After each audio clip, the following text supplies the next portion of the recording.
Halo, assalamualaikum warahmatullahi wabarakatuh. Kembali lagi dengan saya Daniar.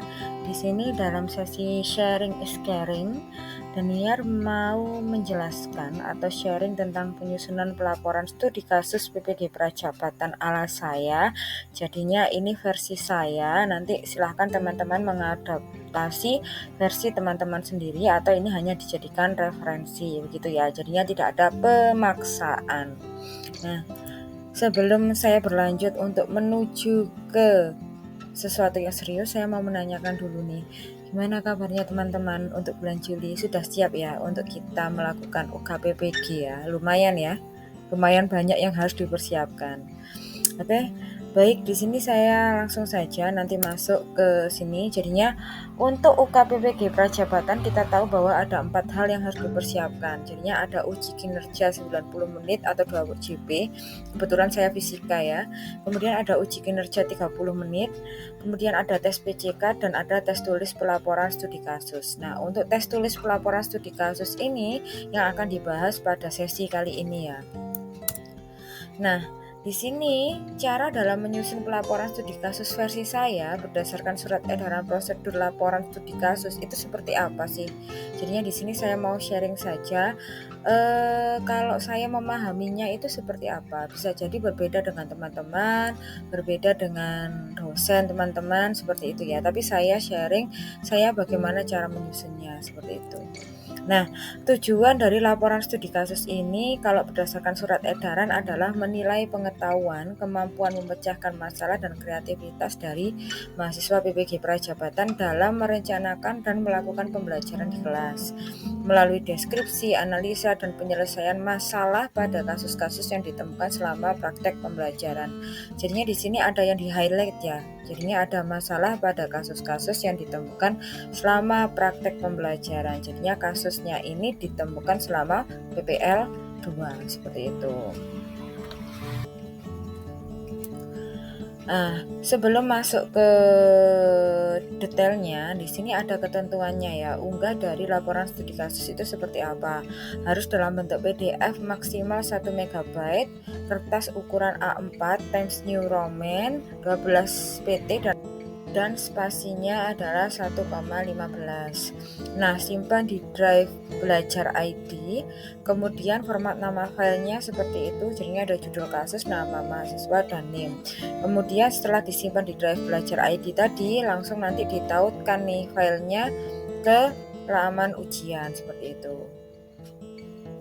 Oke, lanjut. Nah, kasusnya ini yang diangkat seperti apa sih? Berdasarkan apa yang telah saya baca dan saya tanyakan ke dosen LPTK saya, kasus yang diambil itu adalah kasus yang ditemukan selama praktek pembelajaran, jadinya selama PPL 2. Kemudian kasus ini dilakukan atau ditemukan melalui proses observasi. Ini typo ya, observasi dan sudah dilakukan penanganan. Contoh kasusnya misalnya ada kesulitan membaca pada siswa SD, kemudian rendahnya kemampuan matematis siswa SMA, kurangnya sifat gotong royong siswa di kelas, rendahnya kesadaran diri siswa dalam memahami potensi diri, kurangnya percaya diri dan sebagainya. Jadinya kasusnya ini macam-macam gitu ya. Ini salah satu contohnya nanti yang akan digunakan. Nah, alurnya itu seperti ini. Jadinya kasus itu ditemukan dan ini sudah ditangani, kemudian dilakukan evaluasi. Nah, evaluasinya itu nanti menghasilkan tantangan dan hambatan yang didapatkan selama penerapan dari apa yang sudah direncanakan gitu ya. Apa yang sudah ditangani ini kan nanti sudah ada perencanaannya plan A gitu ya. Kemudian dilakukan evaluasi, akhirnya muncul nih tantangan dan hambatannya apa sehingga ada yang namanya plan B. Yang nantinya plan B ini menjadi solusi alternatif. Nah, dari sini kemudian ada hasil dan dampaknya terhadap peserta didik itu seperti apa. Jadinya gitu ya. Nah, komponen wajib yang harus dicantumkan atau yang terdapat di dalam LSK ini itu ada 4. Ada deskripsi studi kasus, analisis situasi, alternatif solusi, dan evaluasi. Masing-masing punya berapa kata. Jadinya ada yang 100 sampai 150 kata, ada yang 250 sampai 300 kata. Ini kalau bisa tolong patuhi ya, seperti inti. Nah, kemudian, deskripsi dari studi kasus itu nanti yang dibahas apa saja. Kalau berdasarkan surat edaran, deskripsi studi kasus itu adalah pada bagian ini mahasiswa menuliskan kasus yang pernah dialami dalam merancang pembelajaran terstruktur yang berkesinambungan dengan memadukan materi, pedagogik, teknologi melalui pendekatan yang relevan yang menghasilkan nilai terukur untuk kepentingan pembelajaran sesuai karakteristik siswa. Nah, di sini ada yang saya highlight warna putih ya. Jadinya di sini kalau paham saya main poinnya itu adalah kasusnya ini sudah pernah dialami oleh guru dan sudah diobservasi oleh guru. Kemudian ada sudah selesai merancang perangkat dengan TPEC. Tahu ya, TPEC itu berarti teknologi pedagogical and content knowledge. Jadinya di sini ada teknologinya. Kemudian ada berdiferensiasi. Kok bisa ada berdiferensiasinya? Karena di sini ada pembelajaran sesuai karakteristik siswa.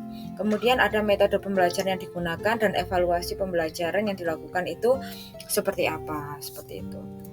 Nah, deskripsi studi kasus ini tadi kan ada 100 sampai 150 kata, itu setidaknya minim harus mengandung kelima unsur ini. Sama kenapa sih kok penting ini diangkat seperti itu. Jadinya silahkan, ini hampir sama kayak itu ya, latar belakang ya. Jadinya silahkan nanti dibuat semenarik mungkin tapi sesingkat mungkin sehingga penguji itu tahu maksud kita itu seperti apa gitu.